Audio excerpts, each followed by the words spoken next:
ਰਾਸ਼ਟਰੀ ਆਪਦਾ ਪ੍ਰਬੰਧਨ ਅਥਾਰਟੀ ਭਾਰਤ ਸਰਕਾਰ ਦੇ ਸਹਿਯੋਗ ਨਾਲ ਰਾਜ ਆਪਦਾ ਪ੍ਰਬੰਧਨ ਅਥਾਰਟੀ ਪੰਜਾਬ ਸਰਕਾਰ ਦੇ ਵੱਲੋਂ ਜ਼ਿਲ੍ਹਾ ਪਠਾਨਕੋਟ ਵਿੱਚ ਆਫਤ ਪ੍ਰਤੀਕਿਰਿਆ ਦੇ ਕਮਿਊਨਿਟੀ ਵਲੰਟੀਅਰਾਂ ਦੀ ਸਿਖਲਾਈ ਲਈ ਆਪਦਾ ਮਿੱਤਰ ਦੀ ਆਪਰੇਸ਼ਨਲਿੰਗ ਸਕੀਮ ਅਧੀਨ 15 ਦਿਨ ਚੱਲਣ ਵਾਲੀ ਵਰਕਸ਼ਾਪ ਦੌਰਾਨ ਅੱਜ ਜ਼ਿਲ੍ਹਾ ਪ੍ਰਬੰਧਕੀ ਕੰਪਲੈਕਸ ਮਲਿਕਪੁਰ ਵਿਖੇ NDRF ਦੀ ਟੀਮ ਨੇ ਆਫਤ ਪ੍ਰਤੀਕਿਰਿਆ ਦੇ ਕਮਿਊਨਿਟੀ ਵਲੰਟੀਅਰਾਂ ਨੂੰ ਬਿਲਡਿੰਗ ਰੈਸਕਿਊ ਆਪਰੇਸ਼ਨ ਦੀ ਟ੍ਰੇਨਿੰਗ ਦਿੱਤੀ। ਇਸ ਮੌਕੇ 'ਤੇ 14 ਵਾਹਿਨੀ NDRF ਦੇ ਜਸੂਰ ਦੀ ਟੀਮ ਵਿਸ਼ੇਸ਼ ਰੂਪ 'ਚ ਸ਼ਾਮਲ ਹੋਈ। ਇਸ ਮੌਕੇ 'ਤੇ ਪ੍ਰਸ਼ਾਸਨ ਵੱਲੋਂ SDM ਕਾਲਾ ਰਾਮ ਕਾਂਸਲ ਅਤੇ ਪਠਾਨਕੋਟ ਤਹਿਸੀਲਦਾਰ ਲਛਮਣ ਸਿੰਘ ਵਿਸ਼ੇਸ਼ ਰੂਪ 'ਚ ਸ਼ਾਮਲ ਹੋਏ।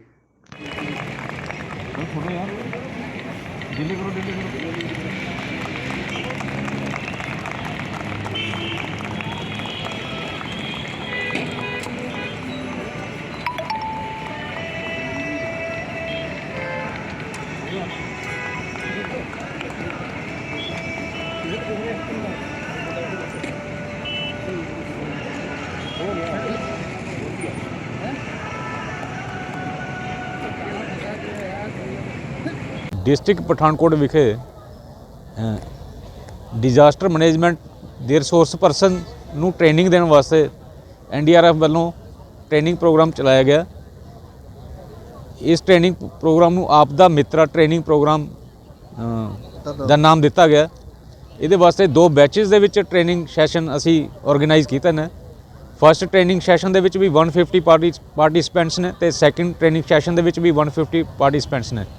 ਇਹਦੇ ਵਾਸਤੇ ਮਕਸੀਪਾ ਚੰਡੀਗੜ੍ਹ ਤੋਂ ਵੀ ਟ੍ਰੇਨਡ ਜਿਹੜੇ ਸਾਡੇ ਟ੍ਰੇਨਰ ਆਰਗੇਨਾਈਜ਼ਰ ਉਹ ਆਏ ਨੇ ਤੇ NDRF ਜਿਹੜੇ ਹੈਗੇ ਉਹਦੇ ਵਿੱਚੋਂ ਵੀ ਟ੍ਰੇਨਡ ਜਿਹੜੇ ਮੈਨ ਪਾਵਰ ਹੈ ਉਹ ਵੀ ਆਈ ਆ।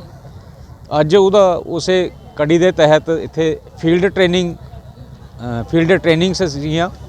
ਉਹਦੇ ਵਿੱਚ ਜਿਹੜਾ 14th NDRF ਬਟਾਲੀਅਨ ਹੈ ਨੂਰਪੁਰ ਉੱਥੋਂ ਤੋਂ ਟ੍ਰੇਨਡ ਜਿਹੜੇ ਮੈਨ ਪਾਵਰ ਇੱਥੇ ਆਈ ਸੀਗੀ।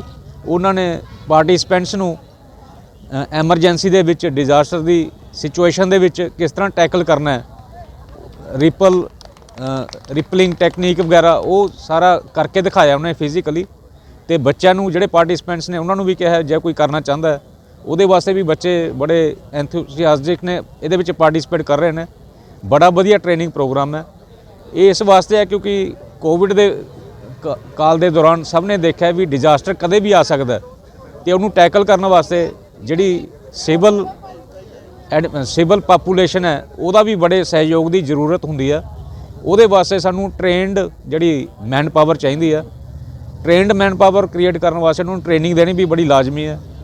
ਇਹ ਟ੍ਰੇਨਿੰਗ ਪ੍ਰੋਗਰਾਮ ਬੜਾ ਸਿਸਟਮੈਟਿਕ ਹੈ। ਬੜੇ ਮਤਲਬ ਟ੍ਰੇਨਡ ਪ੍ਰੋਫੈਸ਼ਨਲਸ ਨੇ ਤੇ ਆਪਣੇ ਬੜੇ ਉਹਨਾਂ ਦੇ ਕੋਲ ਪਾਵਰ ਪੁਆਇੰਟ ਪ੍ਰੈਜੈਂਟੇਸ਼ਨ ਨੇ, ਬਾਕੀ ਲਿਟਰੇਚਰ ਵੀ ਹੈ। ਉਹਦੇ ਨਾਲ ਉਹ 1 to 1 ਮਤਲਬ पूरा शेड्यूल जोड़ा है देंदा ट्रेनिंग शेड्यूल उहदे मुताबिक ट्रेनिंग दे रहे हैं। सर मैं इंस्पेक्टर प्रवीण कुमार 14 NDRF नूरपुर जसूर हिमाचल प्रदेश से 14 NDRF के CO सर श्री बलजिंदर सिंह की तरफ से यहाँ पे जो है मैं आया हूँ। यहाँ पे हमें जो है DDMA की तरफ से भेजा गया था, जिसमें हमारे द्वारा बताया गया था कि किसी भी तरह का अगर कोई डिजास्टर होता है तो उस दौरान हमारे अगर कोई साथी हैं, कोई सिविल एडमिनिस्ट्रेशन है, कोई भी अगर हमारे वॉलंटियर हैं, कोई स्कूल के स्टूडेंट हैं, अगर इस तरह की अगर इंसिडेंट होता है, अगर वो बेहोश हो जाते हैं तो उन्हें किस तरह से हम कम से कम समय में किसी भी पुलिस फोर्स, कोई भी NDRF, किसी भी तरह की कोई भी आपदा के समय आने वाली जो भी हमारी टीम्स हैं उनके आने से पहले हम किस तरह से कम समय में अपने साथियों की जान बचा सकते हैं। तो इसके लिए हमने CPR के बारे में बताया, डिटेल में इसके बारे में बताया, इसका एक डेमोस्ट्रेशन दिया और जो वॉलंटियर हैं उनको आगे बुला के इसकी एक प्रैक्टिस करवा दी।